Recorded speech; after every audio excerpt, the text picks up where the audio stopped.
How's it going, guys? My name is Zach with the Movie Castle, and today we're going to be talking about The Hunt from 2020. This is directed by Craig Zobel and stars Betty Gilpin and Hilary Swank. This is also a Blum House film.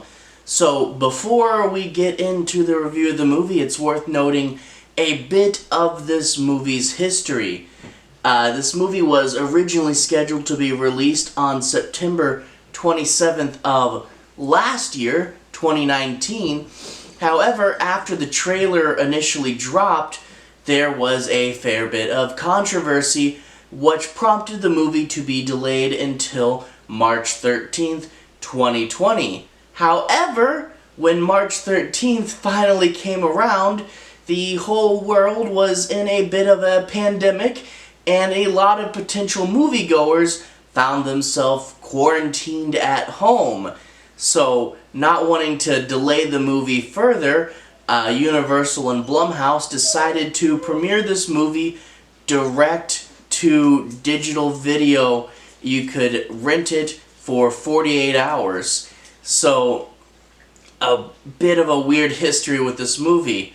Why was it controversial? Well, the plot of this movie deals with rich, elitist liberals who are hunting down for sport a group of lower-class conservatives that they've captured and isolated in this fake city. Now, these liberals believe these conservatives to be rednecks, lower-class, racist, not worth saving at all. And that's really where you get this controversy. However, it does rely on a somewhat disturbing real-life ideology lately. The thing is, no matter which side you're on, no one should ever be dehumanized. And unfortunately, it seems like that is the case with politics lately. And to get a clear view of a situation, you really need to objectively listen to both sides of an argument. And you can, argue either way, I guess, but I feel like the fact that a lot of people aren't listening to each other really is something worthy of noting. Now, you get a lot of films these days that are big and politically charged. I heard the Cinema Snob in one of his videos, he recently referred to them as wingnut films, where whether you're right-wing or left-wing, these films, they're usually pretty poorly made, and they're to preach this big message, and it's usually just off. But does this movie fall into those camps? And that's what a lot of people thought it was. And no, it really doesn't, because even though this movie deals with serious and controversial subject matter, this is a satire, 100% completely a satire. This is a joke.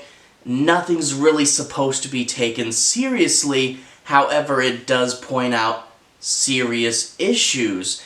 And there's even a few jokes, even though it's primarily directed at the left, there's a few jokes directed at the right. And whatever you are on the political spectrum, there's going to be something that offends you here. And whether you enjoy this movie or not depends on how well you can take a joke.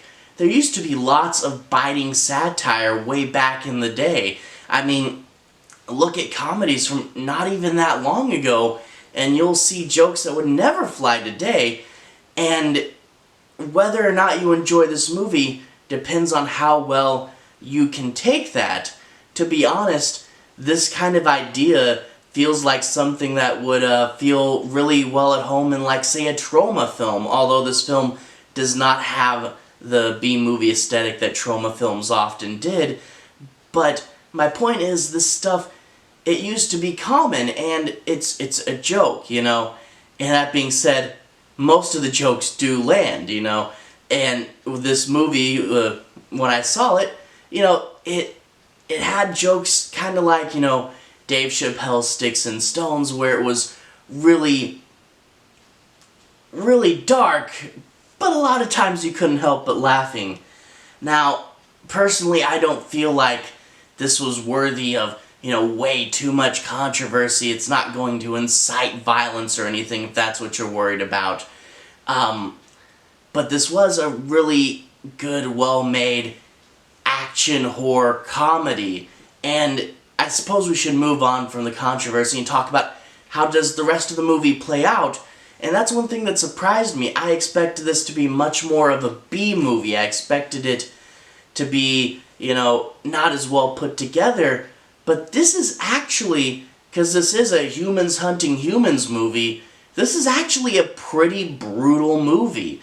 It is survival, and you really don't know who all's gonna survive, and it really can be quite gruesome at times, which I wasn't suspecting, and you really do get into the movie a lot more as a horror movie because it is so brutal. And there's some really well choreographed actions and fight scenes. From there I should mention the character Crystal, your main character, played by Betty Gilpin. She is great in this movie.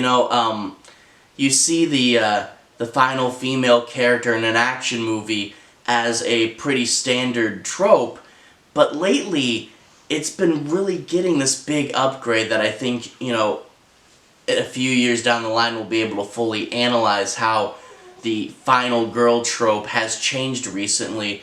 I think, you really start to notice with You're Next, the female lead in that movie, played by Sari Vinzen. I'm sorry if I mispronounced that.